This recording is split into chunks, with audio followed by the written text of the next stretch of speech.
अस्सलामुअलैकुम। उम्मीद करता हूँ आप लोग खैरियत से होंगे। आज की इस लेक्चर में मैं जो बात करने जा रहा हूँ वो है पैराडाइम। पैराडाइम बेसिकली अगर देखा जाए तो रिसर्च के प्रोसेस के अंदर उन मॉडल्स को कहा जाता है, उन प्रिंसिपल्स को कहा जाता है, उन असूलों को कहा जाता है कि जो उस फील्ड के अंदर या उस आइडियालॉजी के अंदर मुख्तलिफ़ किस्म के कवानीन जो अप्लाई होते हैं उसके थ्रू हम रिसर्च प्रोसेस को कंडक्ट करते हैं। तो रिसर्च को देखने के लिए हमारे पास बेसिकली तीन किस्म की टेक्सोनोमीज़ होती हैं। पहली किस्म की टेक्सोनोमी या पैराडाइम को हम पॉजिटिविस्ट पैराडाइम कहते हैं, दूसरी इंटरप्रेटिविस्ट पैराडाइम है और तीसरी क्रिटिकल पैराडाइम कहलाती है। आजकल एक चौथी भी पैराडाइम है जिसको हम प्रैक्टिकल पैराडाइम कहते हैं। तो आइए आज के इस लेक्चर में हम पॉजिटिविस्ट पैराडाइम को देखते हैं कि किस तरह पॉजिटिविस्ट पैराडाइम जो एक ख़ास किस्म का नज़रिया रखती है रिसर्च के हवाले से, चाहे वो सोशल हो, चाहे वो प्रैक्टिकल हो, चाहे वो साइंटिफिक हो, तो ये साइंसी असूलों के मुताबिक अपने आप को कंडक्ट करवाते हैं। इसको हम कहते हैं कि रिसर्च के अंदर साइंटिफिक मेथड ऑफ इन्वेस्टिगेशन। इसका जो खालिक था वो अगस्ट कॉम्टी था, जो एक फ्रेंच फिलोसोफर था। उसका ये नज़रिया था कि जब भी हम रिसर्च को कंडक्ट करते हैं तो उस रिसर्च के लिए हमें साइंसी असूलों को मद्देनज़र रखना चाहिए। उनकी मदद से हम तजर्बात करते हैं, हम मुशाहिदात करते हैं और हम रीज़न बेस करते हैं। रीज़न जो हम अपनी दिमागी सलाहियत का इस्तेमाल करके, लॉजिक का इस्तेमाल करके, मंतक का इस्तेमाल करके हम लोग आगे रिसर्च प्रोसेस को आगे बढ़ाते हैं। तो इसके अंदर हम जो देखने वाली चीज़ें होती हैं वो हम इंसानी बिहेवियर को देखते हैं और उसके नतीजे में हम देखते हैं कि हमारा जो नॉलेज है, इल्म है, वो कितना इंसानियत को फ़ायदा देता है। तो अगर इसकी प्योर फॉर्म में हम देखें इसे, तो scientific method involves a process of experimentation. इसके अंदर हम तजर्बात करते हैं, that is use to explore observation, जिसको हम ऑब्जर्वेशन मुशाहिदात भी करते हैं और फिर आंसर क्वेश्चंस करते हैं जो हमने पहले ही फार्मूलेट किए होते हैं हाइपोथेसिस के नतीजे में या रिसर्च ऑब्जेक्टिव के नतीजे में। इसके अंदर जो एक और अहम नज़रिया है वो है काज एंड इफ़ेक्ट का। काज हम वजूहात देखते हैं और आउटकम रिजल्ट देखते हैं चीज़ों के अंदर। ये हम देखते हैं जब रिसर्च को कंडक्ट करवाते हैं और इस रिसर्च के प्रोसेस के अंदर हम मेजरेबल एंटिटीज़ को देखते हैं। ऐसा डेटा हम इकट्ठा करते हैं जो हम मेजर कर सकें नंबर्स की मदद से, डेटा की मदद से और साइंटिफिक असूलों की मदद से। तो रिसर्च इस पैराडाइम के अंदर रिलाइज ऑन डिडक्टिव लॉजिक के अंदर आती है कि इसके अंदर हम लॉजिक का इस्तेमाल करते हैं और उसकी डिडक्शन करते हैं। हम मंतक का इस्तेमाल करते हैं, फार्मूलेशन ऑफ हाइपोथेसिस, और एक हम हाइपोथेसिस कहते हैं जिसको इंटेलिजेंट गेस होता है, जो एक हमारा एक किस्म का एक मुशाहिदे को लाने के लिए हम इससे पहले ही एक नज़रिया बनाते हैं अपनी अकल, अपने तजर्बात या अपने प्रीवियस नॉलेज की बेस के ऊपर।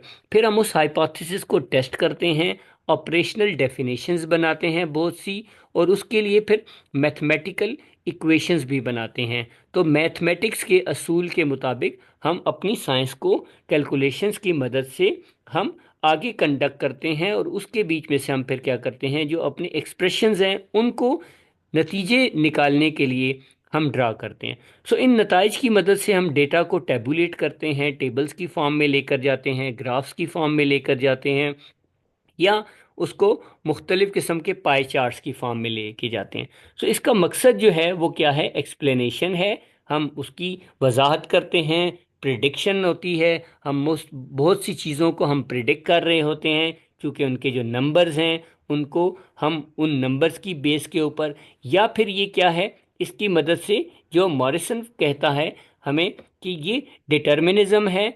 डिटर्मिनिज्म का मतलब भी वो, और एम्पिरिसिज्म और पैरसोनमी का और जनरलाइजेबिलिटी, ये सारे साइंटिफिक असूलों के मुताबिक जो है ना मुख्तलिफ टर्मिनोलॉजीज़ हैं। इसका अंदर हम देखा जाए तो डिटर्मिनिज्म, हम काज एंड इफ़ेक्ट के अंदर चीज़ों की वजूहात के पीछे जाते हैं कि कोई भी चीज़ जो है ना वो वजूहात के बगैर नहीं होती। इंसान जो भी करता है वो किसी न किसी वजह के तहत होता है। इसी तरीके से एम्पिरिसिज्म भी साइंटिफिक असूलों के मुताबिक चीज़ों को ढालना है और फिर चीज़ों को जनरलाइज करना है, चीज़ों को उनकी मंतक के मुताबिक, उनकी रिसर्च के मुताबिक, उनके कंडक्ट के मुताबिक। और फिर जनरलाइजेबिलिटी क्या होती है? जनरलाइज करना किसी चीज़ को, जैसा कि आपने एक जगह एक्सपेरिमेंट किया और उस एक्सपेरिमेंट को आपने जनरलाइज कर दिया पूरी इंसानियत के मुताबिक, पूरे मखलूक के मुताबिक, या पूरे एक जगह का आपने एक्सपेरिमेंट सैंपल उठाया एक लैब के अंदर और आप कहते हैं कि ये चूंकि मेरा नतीजा है तो इस नतीजे के मुताबिक सारे आज के बाद जवाबित होंगे, वो इस नतीजे के मुताबिक होंगे, इस एक्सपेरिमेंट के मुताबिक होंगे। इसी तरीके से ये जो है ना, अगर हम देखें कि चीज़ों को साइंस क्या करती है, जब भी नतीजे निकालती है तो वो उन नतीजों को जनरलाइज कर देती है, उनको पूरी इंसानियत के ऊपर, पूरी उनको मखलूक़ात के ऊपर वो ले जाती है और उसको फिर वो फरमाती है कि ये जो नतीजा है ये क्या है, कि इस मॉडल के तहत होगा। इसी तरीके से पैरासोनमी भी बहुत से मॉडल्स को प्रिडिक्ट करती है जो सिंपल सादा अल्फाज में एक्सप्लेन करती है चीज़ों को साइंटिफिक असूलों के मुताबिक। इसी तरीके से अगर हम देखें तो ये एक एजम्पशन है, ये एक हमारा नज़रिया है। क्या? Empiricism means that for us to be able to investigate a research problem we need to be able to collect verifiable empirical data। हमें वो डेटा इकट्ठा करना है जिसको हम वेरीफाई कर सकें, जिसको हम टेस्ट कर सकें, जिसका हम सबूत दे सकें, जिसको हम मुख्तलिफ तरह से एक्सपेरिमेंटेशन के मुताबिक कर सकें। तो इसके नतीजे में हम क्या करते हैं? एक ऑब्जेक्टिव रिसर्च करते हैं, एक ऑब्जेक्टिविटी रिसर्च करते हैं जिसका ताल्लुक नंबर से होता है और जिसकी सपोर्ट हम ऐसे थ्योरेटिकल फ्रेमवर्क्स लेकर आते हैं जो कई सालों से आपके लिए कंडक्ट किए जा चुके हैं for your research and enable you to test the hypothesis and formulate. और आप हाइपोथेसिस को टेस्ट करते हैं, फार्मूलेट करते हैं और फिर जो है ना पैरसमोनी के अंदर आप पॉजिटिव पैराडाइम को आप उन अटेम्प्ट्स की तरफ जाते हैं जहाँ पे चीज़ों को एक्सप्लेन किया जा सके, चीज़ों की वजाहत किए जा सके, उनके बहुत से तरीक़ाकार में, बहुत सी चीज़ों के अंदर।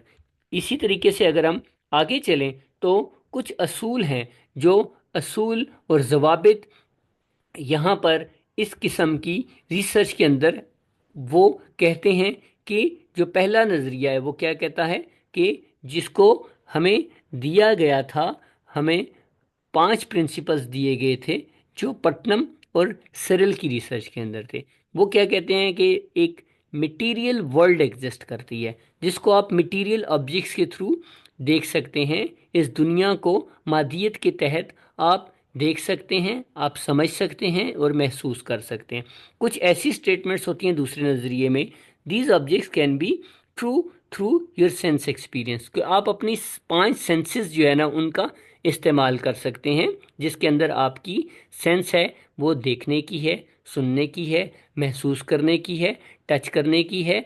तो आप इन 5 सेंसेस का इस्तेमाल करके, जिसके अंदर आपकी हेयरिंग है, लिसनिंग है, स्मेल है, टच है, टेस्ट है, तो आप इनका 5 चीज़ों का इस्तेमाल करके अपने नॉलेज को हासिल कर सकते हैं। आगे वो क्या फरमाता है कि these objects exist whether they are actually perceived और even they are not perceived, कि ये चीज़ें एग्जिस्टेंस में होती हैं चाहे आपकी परसेप्शन में आए या ना आए। ये आपकी परसेप्शन का कसूर हो सकता है मगर चीज़ों का कसूर नहीं है। ऑब्जेक्टिव रियलिटी हर वक्त एग्जिस्ट करती है।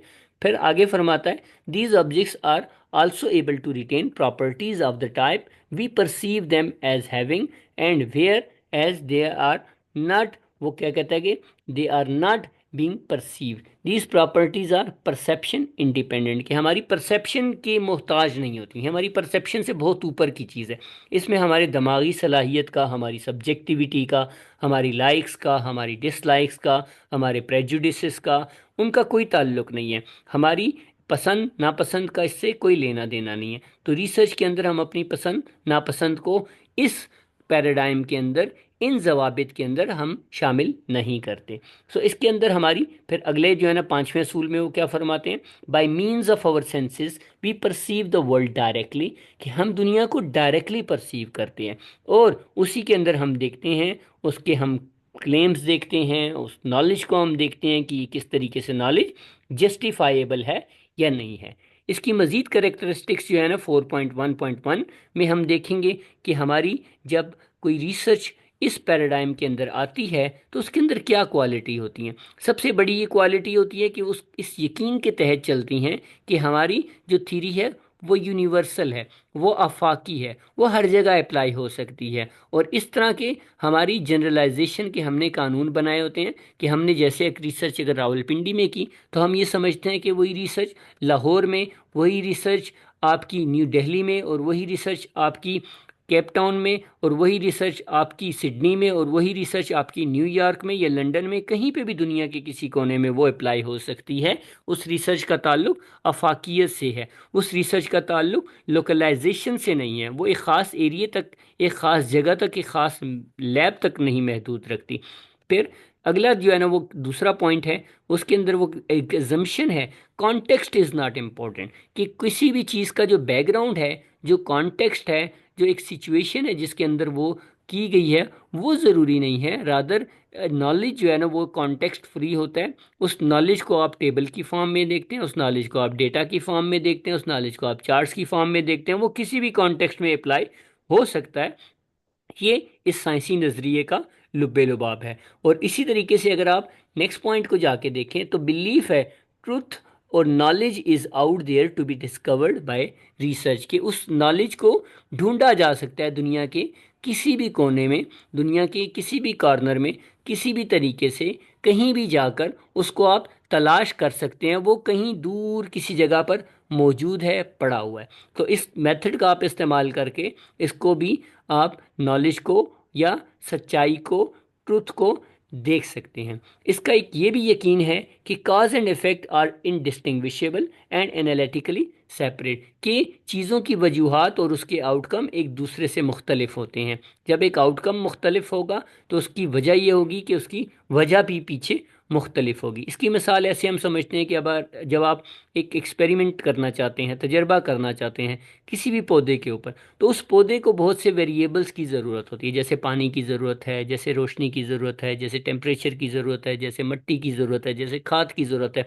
तो इसमें आप क्या करते हैं कि एक जो है ना वेरिएबल को, एक ख़ास किस्म की चीज़ को आप अलहदा कर देते हैं। जैसा कि आपने रोशनी में चंद पौधे रखे और चंद पौधे आपने अंधेरे में रखे, चंद पौधे आपने अच्छे टेम्परेचर में रखे, चंद पौधे आपने थोड़े से सख्त टेम्परेचर में रखे, कुछ पौधों को आपने पानी दिया, कुछ को नहीं दिया। तो इन हर चीज़ का एक जो है ना ख़ास किस्म का रिज़ल्ट होगा उनकी परवरिश में। इसी तरीके से ये बिहेवियर्स को भी देखते हैं, इसी तरीके से ये बच्चों की परवरिश को भी देखते हैं, इसी तरीके से यहाँ पे हर एक चीज़ के अंदर काज एंड इफ़ेक्ट को देखा जाता है।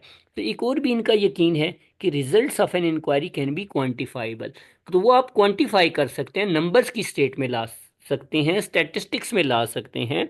इसी तरीके से किसी भी चीज़ को आप क्वांटिफिकेशन के अंदर ला सकते हैं। यहाँ पे क्वांटिटी होना बहुत ज़रूरी है, क्वांटिफाई होना बहुत ज़रूरी है, क्वालिटेटिव होना इतना इंपॉर्टेंट नहीं है।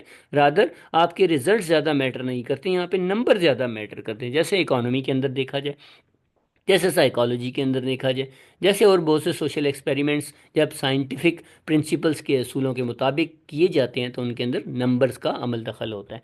इसका एक ये भी जो है ना यकीन है कि theory can be use to predict and control outcome, कि हम कंट्रोल को, आउटकम्स को, हम जो नताइज हैं उसको कंट्रोल कर सकते हैं और उससे पहले ही हम प्रिडिक्ट कर सकते हैं। हाइपोथेसिस की स्टेज के ऊपर हम बता सकते हैं कि ये नज़रिया इस तरीके से वर्क करेगा, क्योंकि हम अपने बैकग्राउंड नॉलेज को या हम पुराने एक्सपेरिमेंटेशन को बेस बना के उन आउटकम्स को प्रिडिक्ट करते हैं और उनको हम फिर कंट्रोल भी करते हैं। जैसा कि आपने पौधे की एग्जांपल में रोशनी को बदला, तो रोशनी जब आपने बदली तो एक आउटकम भी आपने चेंज कर लिया। इसी तरीके से आप परवरिश के अंदर आप इनकम को अगर कंट्रोल करते हैं, आप सोशल क्लास को कंट्रोल करते हैं, आप एज ग्रुप को कंट्रोल करते हैं, आप जेंडर को कंट्रोल करते हैं, या आप लेबर को कंट्रोल करते हैं, किसी भी चीज़ को आप कंट्रोल करेंगे तो उसका जो है ना फिर वेरिएबल्स की जो आउटकम होगा वो इंतहाई मुख्तलिफ होगा इस फ्री एक्सपेरिमेंटेशन के मुकाबले में। अगला जो यकीन है वो क्या है कि research should follow the scientific method of investigation, कि इसको साइंटिफिक मेथड को, इसको साइंसी जो है ना वो मेथड को, कवायद ज़वाबित को फॉलो करना है। साइंटिफिक मेथड के बगैर कोई रिसर्च मुकम्मल नहीं हो सकती। इस नज़रिए या इस आइडियालॉजी या इस फिलॉसफी के अंदर इस बात को मद्देनज़र रखा जाता है कि हर चीज़ को साइंसी असूलों के मुताबिक परखा जाएगा। फिर अगले पॉइंट में वो कहता है कि rest on formulation and testing hypothesis, कि हाइपोथेसिस को आप टेस्ट करेंगे और आप जो फार्मूलेट कर रहे हैं, जो आइडिया बना रहे हैं, जो नज़रिया बना रहे हैं, उसके मुताबिक चीज़ों को लेके चलेंगे।